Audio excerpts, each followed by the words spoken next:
우리는 가끔 유대적인 관점과 더불어 히브리 문화와 히브리 언어까지도 기독교에 접목시켜서 성경을 보는 자세의 중요성에 대하여 이야기를 하곤 하는데요.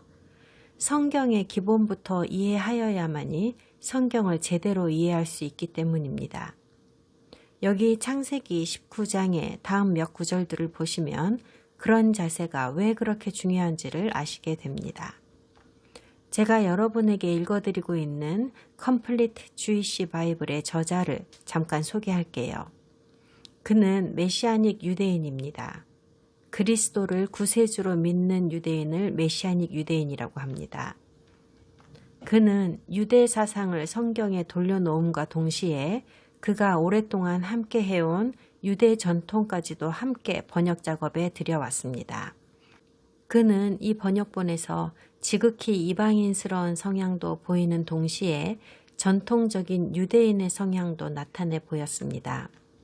그중 대표적인 예가 그가 유대인이라는 배경 때문에 하나님의 이름인 유드헤이 바브헤이 여호와를 아도나이로 대체해서 적게 된 것인데, 그 때문에 영어 성경 CJB 전체에 걸쳐서 우리는 주님으로 번역된 하나님의 이름을 읽게 된 것입니다. 그럼 창세기 19장을 펴세요. CJB가 있으시면 18페이지입니다. 12절부터 29절까지만 읽겠습니다. 그 사람들이 롯에게 이르되 이외에 내게 속한 자가 또 있느냐? 내 사위나 자녀나 성중에 내게 속한 자들을 다 성 밖으로 이끌어내라. 그들에 대한 부르짖음이 여호와 앞에 크므로 여호와께서 이곳을 멸하시려고 우리를 보내셨나니 우리가 멸하리라. 롯이 나가서 그 딸들과 결혼할 사위들에게 말하여 이르기를 여호와께서 이 성을 멸하실 터이니 너희는 일어나 이곳에서 떠나라 하되 그의 사위들은 농담으로 여겼더라. 동틀 때에 천사가 롯을 재촉하여 이르되 일어나 여기 있는 내 아내와 두 딸을 이끌어내라. 이 성의 죄악 중에 함께 멸망할까 하노라. 그러나 롯이 지체하매 그 사람들이 롯의 손과 그 아내의 손과 두 딸의 손을 잡아 인도하여 성 밖에 두니 여호와께서 그에게 자비를 더하심이었더라. 그 사람들이 그들을 밖으로 이끌어낸 후에 이르되 도망하여 생명을 보존하라. 돌아보거나 들에 머물지 말고 산으로 도망하여 멸망함을 면하라. 롯이 그들에게 이르되 내 주여 그리 마옵소서. 주의 종이 주께 은혜를 입었고 주께서 큰 인자를 내게 베푸사 내 생명을 구원하시오나 내가 도망하여 산에까지 갈 수 없나이다. 두렵건대 재앙을 만나 죽을까 하나이다. 보소서, 저 성읍은 도망하기에 가깝고 작기도 하오니 나를 그곳으로 도망하게 하소서. 이는 작은 성읍이 아니니이까 내 생명이 보존되리이다. 그가 그에게 이르되 내가 이 일에도 내 소원을 들었은즉 내가 말하는 그 성읍을 멸하지 아니하리니 그리로 속히 도망하라. 내가 거기 이르기까지는 내가 아무 일도 행할 수 없노라 하였더라. 그러므로 그 성읍 이름을 소알이라 불렀더라. 롯이 소알에 들어갈 때에 해가 돋았더라. 여호와께서 하늘 곧 여호와께로부터 유황과 불을 소돔과 고모라에 비같이 내리사 그 성들과 온 들과 성에 거주하는 모든 백성과 땅에 난 것을 다 엎어 멸하셨더라. 롯의 아내는 뒤를 돌아보았으므로 소금 기둥이 되었더라. 아브라함이 그 아침에 일찍이 일어나 여호와 앞에 서 있던 곳에 이르러 소돔과 고모라와 그 온 지역을 향하여 눈을 들어 연기가 옹기가마의 연기같이 치솟음을 보았더라. 하나님이 그 지역의 성을 멸하실 때 곧 롯이 거주하는 성을 엎으실 때에 하나님이 아브라함을 생각하사 롯을 그 엎으시는 중에서 내보내셨더라. 13절과 14절은 제가 읽은 CJB 성경은 아도나이라고 하고 있고 킹제임스 성경은 주님이라고 되어 있습니다. 히브리어 원본에는 유드헤이, 바브헤이, 즉 여호와로 쓰여 있습니다. 여호와가 누구입니까? 전능하신 하나님을 말합니다. 그분의 진짜 이름입니다. 두 천사는 여호와께로부터 보내심을 받았다고 하네요. 여호와께서 이 도시를 파괴하라고 지시하셨다고요. 성육신 하시기 전의 예수님께서 지시하신 게 아닙니다. 성령께서 지시하시지도 않았습니다. 아버지 하나님, 즉 여호와, 야훼께서 그들에게 지시하셨습니다. 그러니까 13절은 한글 개역성경처럼 여호와께서 우리로 이곳을 멸하러 보내셨나니, 14절은 여호와께서 이 성을 멸하시리라 라고 번역하는 게 맞습니다. 혹시 제가 임의로 이 부분을 넣었다고 오해하시는 분들이 계실까봐 분명히 말씀드립니다. 히브리어 유드헤이, 바브헤이, 여호와가 진짜로 거기에 쓰여 있습니다. 추정이 아닙니다. 전통이나 신학에 근거한 것도 아닙니다. 고대 히브리 문서에만 있었고 다른 성경에는 없는 것도 아닙니다. 여호와라는 글자가 거기에 정말로 있습니다. 모든 히브리어 원본에 적혀 있습니다. 우리가 가진 성경에 주님이라고 적혀 있는 그 부분에 말이지요. 조금 밑에 18절에 가보면 여기서 떠나라고 하는 두 천사에게 롯이 말합니다. 내 주여 그리 마옵소서. 여기서는 롯이 자기가 여호와 하나님께 말을 하고 있다고 생각을 했을까요? 아니면 이 두 사람이 천사라고 생각하며 말을 하고 있는 걸까요? 이 구절에 쓰인 주는 아도나이가 맞습니다. 전에 말씀드린 대로 아도나이는 하나님을 뜻하기도 하지만 주인님, 선생님 같은 식의 표현으로서 사람에게든 어떤 영적 존재에게든 누구에게든 쓸 수 있는 단어입니다. 히브리어 원본에는 이 부분이 이렇게 쓰여 있습니다. 나 아도나이, 내 아도나이여 그리 마옵소서. 하나님이라는 의미가 아니라 일반적인 의미의 아도나이로 쓰였습니다. 롯이 천사들에게 말하면서 그 천사들을 아도나이라고 불렀습니다. 그들의 권력이나 권위에 대해 존경심을 표하는 예우로서 영어로는 Sir 정도에 해당하는 호칭이 되겠습니다. 이 말씀을 드리고 싶습니다. 우리 성경이 잘못되었다고 말할 필요는 없습니다. 하지만 히브리어 안에 함축되어 있는 의미가 무엇인지를 이해하는 것은 이런 구절을 명확하게 이해하는 데 크게 도움이 된다는 것입니다. 19장에서는 어느 성품의 하나님의 현현이 등장하신 것인지를 확실하게 알 수 있게 되거든요. 그게 그렇게 중요한가? 라고 생각하시는 분들이 계실 겁니다. 네, 아주 중요합니다. 이런 작은 조각들을 확실하게 맞추어 두어야 성경을 더 정확하게 이해할 수 있습니다. 그리고 신약 성경의 절반이 구약 성경의 인용이라는 점을 꼭 기억하세요. 요한계시록은 구약 성경의 선지서들을 종합하여 연대순으로 편집한 책이라고 말할 수 있습니다. 예언적인 사건을 주제별로 묶은 것이기도 하고요. 신약 성경을 제대로 이해하고 싶으시다면 여러분은 먼저 구약 성경부터 제대로 알아야 합니다. 롯은 아내와 처녀인 두 딸을 데리고 떠났고 그의 사위들이라는 남자들은 가지 않았습니다. 천사가 한 말을 믿지 않았던 거죠. 실수한 겁니다. 이 천사들은 하나님의 말씀을 전하는 존재들이었어요. 그것이 그들의 목적이었죠. 사위들은 믿지 않아서 살아남지 못했습니다. 롯의 아내도 마찬가지입니다. 사위라고 쓰인 이 부분도 사실 좀 미스터리합니다. 히브리 성경을 봐도 명확하지 않습니다. 이들은 롯의 두 딸과 약혼한 자들일 수도 있고 아니면 롯의 다른 딸들의 남편들일 수도 있습니다. 어떤 경우이든 간에 이들은 본토백이 소돔 사람들로서 이교도인 것은 확실합니다. 어떤 부부에게 자녀들이 하나나 둘밖에 언급되어 있지 않다고 하더라도 다른 자녀들도 있었다고 보아야 한다는 겁니다. 다만 그다지 언급할 중요성이 없기 때문에 적지 않은 것뿐입니다. 성경시대에는 아이들이 둘이나 셋밖에 없다는 것은 다른 아이들이 죽었거나 이 부부가 아직 가정을 형성한 지 얼마 안 되었거나 부부 중 누군가가 건강에 문제가 있다는 걸 의미합니다. 최소한 적어도 5, 6명은 있었습니다. 질병이나 다른 어떤 이유로 아이들이 어릴 때 죽는 일이 비일비재했기 때문입니다. 그러므로 롯에게 다른 자녀들이 있었을지 어떨지는 여러분 상상에 맡기겠지만 저는 있었을 거라고 봅니다. 롯은 이제 곧 무슨 일이 일어날지를 아직은 정확하게 알지 못했던 것으로 보입니다. 천사들이 빨리 떠나라고 할 때에 그는 별로 심각하게 받아들이지를 않았어요. 그는 꿈을 대며 시간을 끌었고 짐을 쌌고 뭐 중요한 걸 잊어버린 건 없는지 목록을 확인하고 그랬습니다. 결국 천사들이 그의 손을 잡아 끌었고 딸들의 손도 잡아당겨서 성곽 밖으로 끌고 나왔습니다. 여기서도 우리는 하나의 패턴과 타입이 성립되었음을 발견할 수 있습니다.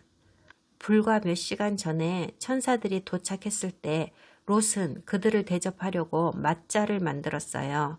발효되지 않은 빵이죠. 이제는 그가 엄청 서둘러서 떠나고 있어요. 그러므로 기술되어 있지는 않아도 롯은 분명히 맞자를 가지고 도망 나왔을 겁니다. 다음날 먹으려고요.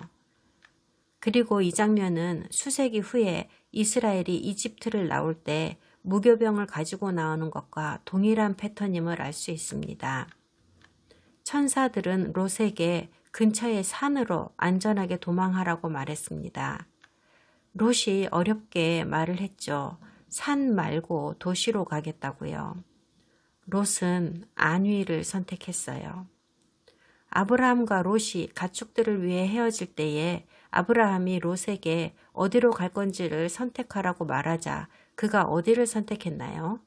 도시로 둘러싸인 소돔이었지요. 그리고 롯은 도시에서 살았잖아요. 롯은 확실히 유목민 생활이나 양치기 생활을 좋아하지 않았던 것을 알 수 있습니다. 롯은 더 쾌적하고 더 편리하고 더 손쉽고 더 안전한 도시에서의 삶을 원했습니다. 그는 하나님이 주신 자신의 유산을 포기하고 이교도들의 삶을 살기로 선택하였던 것입니다. 이러한 롯의 삶은 한때 자신의 기업을 포기하고 주변국들과 어울려서 이교도의 삶을 살았던 북왕국 에프라임과 아주 비슷합니다. 눈여겨보실 것은 롯이 이스라엘의 하나님을 저버렸다고 말씀하지는 않는다는 겁니다. 롯은 악한 사람이 아닙니다. 그는 그저 약했을 뿐입니다. 매일매일의 삶에서 이 세상의 여러 가지 유혹을 이기지 못할 만큼 그는 약했습니다. 롯의 삶은 현대를 살고 있는 세속적인 기독교인을 아주 잘 묘사하고 있습니다. 롯의 이런 약한 믿음은 하나님의 목적에 부합하지 않는 것이었는데 그럼에도 불구하고 하나님께서는 롯을 구원하셨습니다. 롯도 그분의 백성인 첫 번째 히브리인이기 때문입니다. 그런데 롯이 이 땅에서 남긴 평판은 참으로 씁쓸하고 안타까울 뿐입니다. 롯은 근처의 작은 도시로 가게 해달라고 합니다. 이 작은 도시의 이름은 소알이고 소알은 히브리어로 작다라는 뜻입니다. 사실 이곳은 원래 벨라라고 불리는 곳이었는데 지금은 소알로 불리고 있습니다. 이름이 바뀌었죠. 롯과 그의 가족은 그곳에 이르렀고 소돔과 고모라는 이제 흔적도 없이 날아갔습니다. 짙은 연기는 하늘 높이 올랐고 저 멀리 헤브론 언덕 위에 서 있는 아브라함이 그것을 지켜보고 있었습니다. 그리고 하나님께서는 왜 롯을 구원하셨는지 29절에서 말씀하십니다. 아브라함이 하나님께 구했기 때문이라네요. 의인 아브라함이 조카 롯을 위하여 간청드렸기 때문입니다. 부모님이나 이모, 삼촌, 형제자매들의 기도는 하늘에 닿습니다. 여러분이 하나님 앞에서 의인으로 인정받았다면 의인의 기도는 구원받지 못할 자를 구원에 이르게 하며 약한 자를 구원에 이르게 합니다. 수년 전에 저를 위한 저희 아버지의 기도가 하늘에 상달하였음을 저는 믿어 의심치 않습니다. 우리 아이들과 손자들의 생명을 이어가게 하는 유일한 힘은 우리의 기도입니다. 그리고 아브라함의 기도가 롯을 파멸에서 구원한 유일한 힘이었음을 저는 믿습니다. 하지만 연약한 롯은 안전하다고 여긴 피난처인 소알에서의 삶에 만족하지 못했습니다. 세속적 기독교인들과 마찬가지로 그는 또 다른 잘못된 선택을 하게 됩니다. 롯은 하나님께서 준비해 주신 장소를 떠나 두 딸을 데리고 산에 올라 굴에 거하였습니다. 그의 두려움과 불완전한 순종, 부족한 믿음 때문에 딸들이 궁지에 몰리게 되었습니다. 딸들은 남편을 구할 수 없는 오지에서 살게 된 것이지요. 고고학적으로 보아 롯과 두 딸이 이주하여 살던 지역은 사람이 거의 살지 않던 곳이었음이 밝혀졌습니다. 아기를 낳을 수 있을 만큼 성숙했던 딸들은 그들이 자녀를 낳지 못함을 심각한 수치로 여겼습니다. 그 당시에는 그것이 여성의 가장 중요한 임무로 여겨졌거든요. 남편은 없어도 아이는 꼭 낳아야 했던 이 자매들은 서로 약속을 합니다. 아버지를 취하게 한 후에 아버지와 선교하여 아이들을 낳자고요. 이런 생각은 그들에게는 전혀 악한 생각이 아니었습니다. 사악한 도시 소돔에 살면서 이런 일들이 비일비재하게 일어나는 것을 보며 자라왔거든요. 하지만 이런 것은 성경시대에조차도 정상적인 것은 아니었습니다. 남자가 자기 딸들로 인하여 아이들을 얻는 것은 저속한 일이었습니다. 이런 반역적인 행동으로 인한 결과로 태어난 두 아들이 바로 모압과 암몬족 속의 창시자가 되었습니다. 이스라엘의 두 대적이 되었고 하나님의 대적이 되었지요. 이기적인 불신에 의한 행동은 놀라운 결말로 이어집니다. 그럼 창세기 19장 23절부터 끝까지 다시 읽어봅시다. 롯이 소알에 들어갈 때에 해가 돋았더라. 여호와께서 하늘 곧 여호와께로부터 유황과 불을 소돔과 고모라에 비같이 내리사 그 성들과 온 들과 성에 거주하는 모든 백성과 땅에 난 것을 다 엎어 멸하셨더라. 롯의 아내는 뒤를 돌아보았으므로 소금 기둥이 되었더라.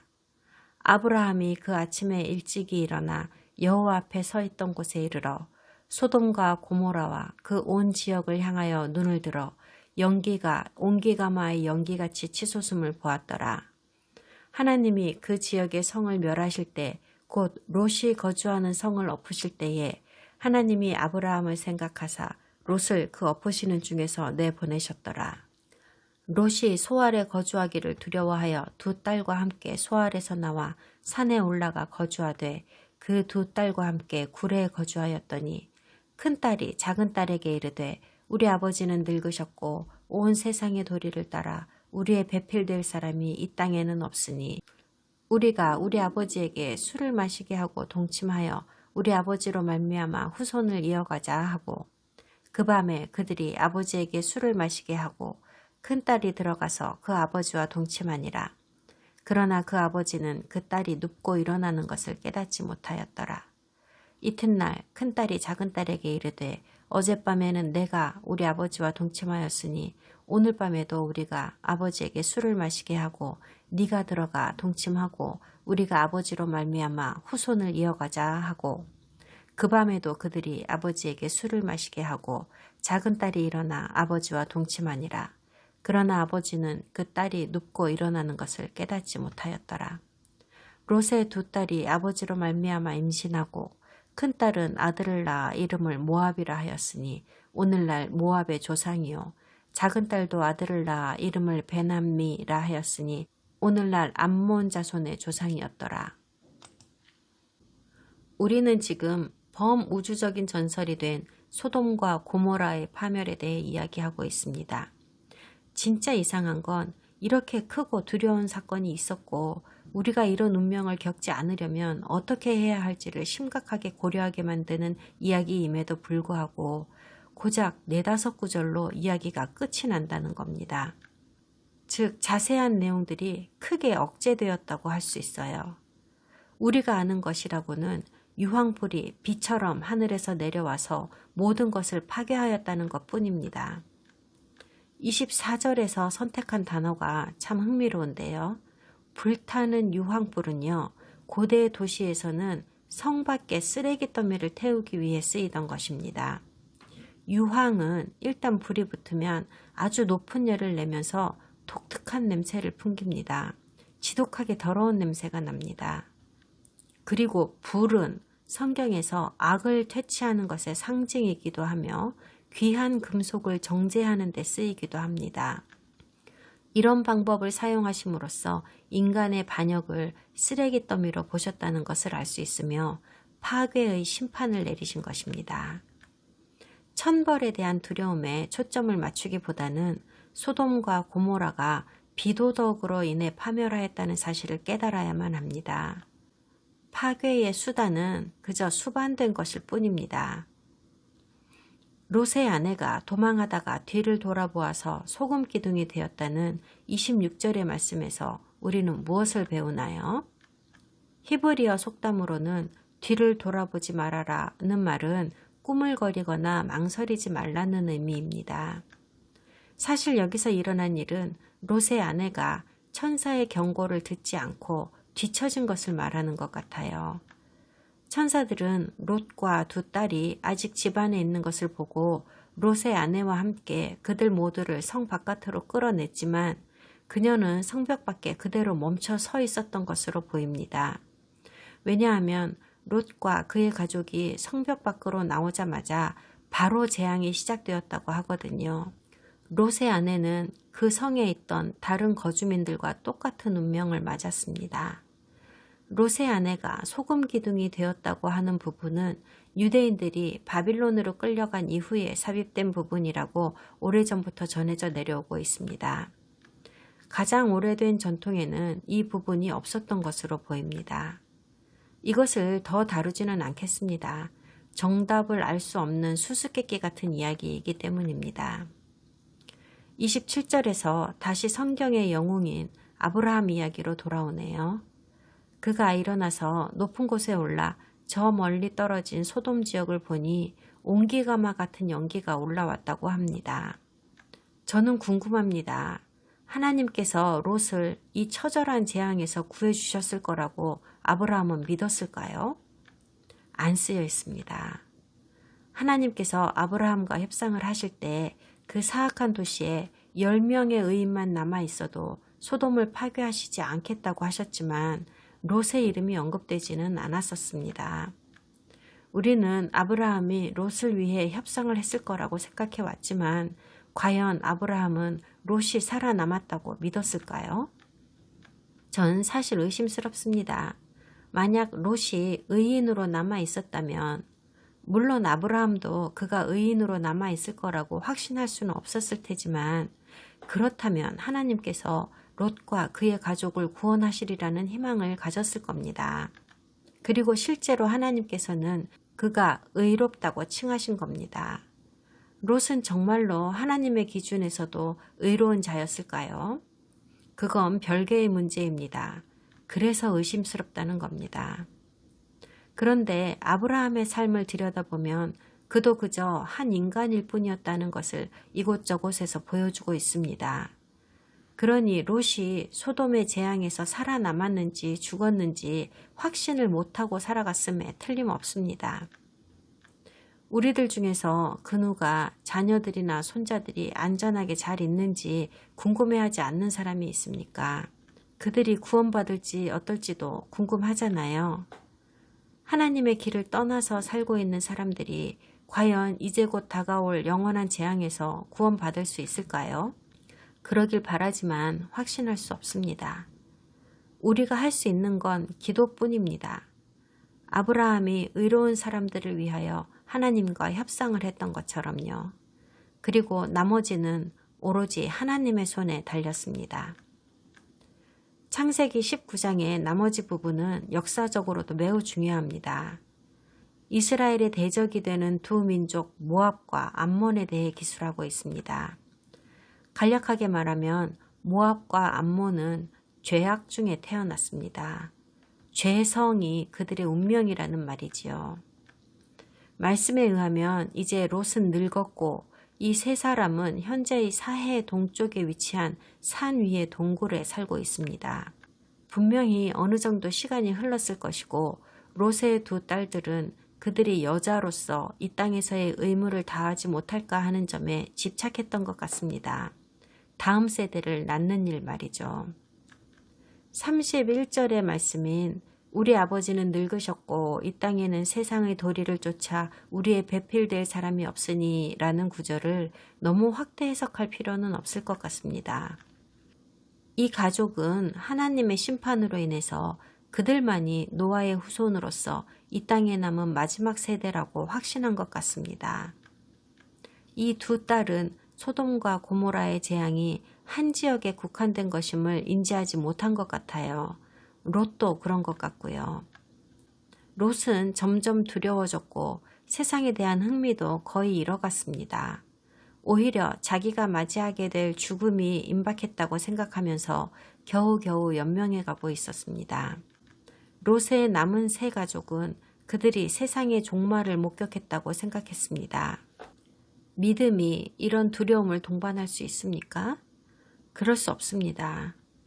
여러분도 혹시 두려워하면서 살아가고 있지 않습니까? 저는 확신할 수 있습니다. 두려움은 하나님께로부터 오는 것이 아닙니다. 또한 하나님을 두려워하는 것과는 아무런 관계가 없습니다. 두 딸은 아버지에게 억지로 와인을 권해서 취하게 했고 임신하기 위하여 아버지와 성교를 했습니다. 큰 딸이 먼저 임신했고 모압을 낳았으며 작은 딸은 베남미를 낳았습니다. 후에 암몬이라 불리게 되죠. 이 구절을 증명이나 하는 듯이 신명기와 시편의 말씀에서 모압과 암몬이 롯의 자손이라고 설명하고 있습니다. 모압과 암몬은 간혹 형제들이라고 불리웁니다. 우리가 그리스도 안에서 형제의 자매로 불리우는 것과 같은 개념입니다. 신명기에서 이스라엘 민족 중 두 지파가 다른 민족과의 결혼을 통해서 이스라엘에서 삭제되는 것을 볼 수 있는데요. 다른 민족은 바로 모압과 암몬입니다. 그리고 우리는 고고학적 검증을 통하여 모압과 암몬이 출애굽 이전에도 이미 형성되어 있던 민족임을 알 수 있었습니다. 요르단의 수도인 암만은 고대 지역인 암몬을 아라비아어로 발음한 것입니다. 오늘날의 요르단이 점령하고 있는 것이죠. 지금 우리는 수치스러운 롯의 묘비문을 보고 있는 것입니다. 그의 인생의 마지막 장은 후세에게 불미스러운 장면으로 남겨졌습니다. 그가 몇 년을 더 살았는지는 알 수 없습니다. 이후로 무슨 일이 있었는지도 모릅니다. 단지 그가 성공적이지 못한 삶을 살았다는 것은 압니다. 그는 하나님의 선택한 백성인 아브라함과 야곱의 후손들과는 완전 반대되는 후손을 생산하였습니다. 여기에서 하나의 패턴이 또 하나 성립된 것을 볼 수 있습니다. 아브라함과 롯이 가축 때문에 계속해서 갈등을 일으켜서 둘은 헤어졌습니다. 롯은 세상을 사랑하여 세상으로 가기를 선택했고 그는 자기가 선호하는 사람들과 살기 위하여 소돔이라는 곳으로 갔습니다. 아브라함은 하나님께서 구별하시고 선택하여 주신 약속의 땅에 남기를 선택했습니다. 나누시고 선택하시고 구별하시는 패턴입니다. 그 결과 롯은 근친상간으로 인한 자손을 생산하였고 모압이라고 불리는 그들은 하나님의 선택하신 백성들로부터 분리되어 떨어져 나간 채로 남게 되었습니다. 창세기 20장으로 넘어갑시다. 19페이지입니다. 창세기 20장을 펴세요. 아브라함이 거기서 네게브 땅으로 옮겨가 가데스와 술 사이 그랄에 거류하며 그의 아내 사라를 자기 누이라 하였으므로 그랄 왕 아비멜렉이 사람을 보내어 사라를 데려갔더니 그 밤에 하나님이 아비멜렉에게 현몽하시고 그에게 이르시되 네가 데려간 이 여인으로 말미암아 내가 죽으리니 그는 남편이 있는 여자임이라. 아비멜렉이 그 여인을 가까이 하지 아니하였으므로 그가 대답하되 주여 주께서 의로운 백성도 멸하시나이까. 그가 나에게 이는 내 누이라고 하지 아니하였나이까. 그 여인도 그는 내 오라비라 하였사오니 나는 온전한 마음과 깨끗한 손으로 이렇게 하였나이다. 하나님이 꿈에 또 그에게 이르시되 내가 온전한 마음으로 이렇게 한 줄을 나도 알았으므로 너를 막아 내게 범죄하지 아니하게 하였나니 여인에게 가까이 하지 못하게 함이 이 때문이니라. 이제 그 사람의 아내를 돌려보내라. 그는 선지자라. 그가 너를 위하여 기도하리니 네가 살려니와 네가 돌려보내지 아니하면 너와 내게 속한 자가 다 반드시 죽을 줄 알지니라. 아비멜렉이 그날 아침에 일찍이 일어나 모든 종들을 불러 그 모든 일을 말하여 들려주니 그들이 심히 두려워하였더라. 아비멜렉이 아브라함을 불러서 그에게 이르되 네가 어찌하여 우리에게 이렇게 하느냐. 내가 무슨 죄를 네게 범하였기에 네가 나와 내 나라가 큰 죄에 빠질 뻔하게 하였느냐. 네가 합당하지 아니한 일을 내게 행하였도다 하고 아비멜렉이 또 아브라함에게 이르되 네가 무슨 뜻으로 이렇게 하였느냐. 아브라함이 이르되 이곳에서는 하나님을 두려워함이 없으니 내 아내로 말미암아 사람들이 나를 죽일까 생각하였으며 또 그는 정말로 나의 이복누이로서 내 아내가 되었음이니라. 하나님이 나를 내 아버지의 집을 떠나 두루 다니게 하실 때에 내가 아내에게 말하기를 이후로 우리의 가는 곳마다 그대는 나를 그대의 오라비라 하라. 이것이 그대가 내게 베풀 은혜라 하였었노라.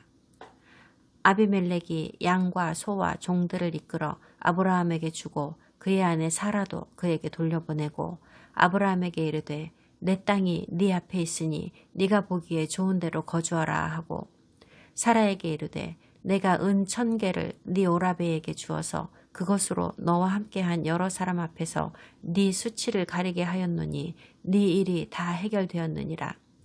아브라함이 하나님께 기도하매 하나님이 아비멜렉과 그의 아내와 여종을 치료하사 출산하게 하셨으니 여호와께서 이왕에 아브라함의 아내 사라의 일로 아비멜렉의 집에 모든 태를 닫으셨음이더라. 소돔과 고모라의 파멸 이후 다시 아브라함이 중심에 등장합니다. 이제 아브라함은 목축을 위하여 이동을 하고 있는데요. 육축을 위해서 신선한 물과 초목지가 필요했기 때문이죠. 그들이 지금까지 있던 곳에서는 다 먹어치웠으니까요. 그가 산 위의 도시 헤브론에서 떠났다고 보지 않을 이유가 없는 것 같습니다.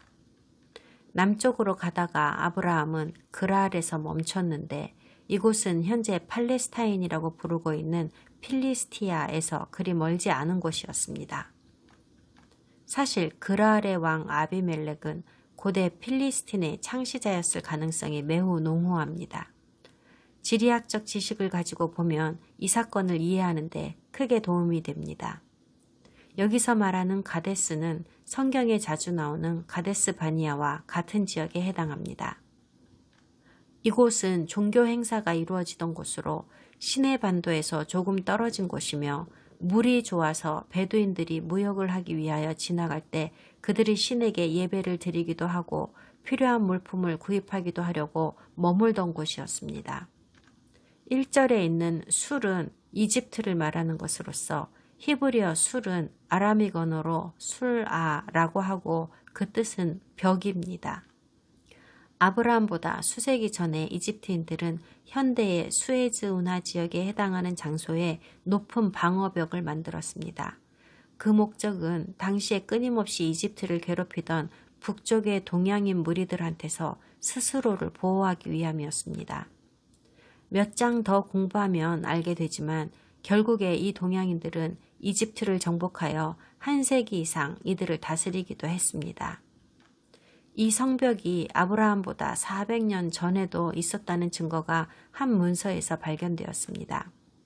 고대 이집트 기록 보관소에 있는 기록에 의하면 학자들이 이 문서를 네페르티의 예언이라고 이름 붙였답니다. 이 문서에는 이집트인들이 통치자의 담이라는 것을 만들어서 동양인들이 이집트로 들어오는 것을 막았다는 기록이 적혀 있습니다. 가데스에서 술로 이어지고 후에 필리스티아라고 부르게 되는 그랄을 거치게 되는 무역 루트가 있었습니다. 오늘은 이 말씀으로 끝낼 건데요. 우리는 성경에 나오는 여러 가지 것들, 이런 성벽 같은 것들이 사실은 실제로 존재했던 것들이 아닐 거라고 생각하는 경향이 있습니다. 전에는 이런 곳에 사람이 아무도 없었을 것이고 제대로 된 것도 아무것도 없었을 거라는 생각을 해요. 아니요, 전혀 그렇지 않습니다. 성경의 인물들이 옮겨간 곳은 이미 잘 알려진 장소들이었고 그들은 또한 이미 오래전부터 잘 닦여 있던 좋은 길을 통해서 이동하였습니다.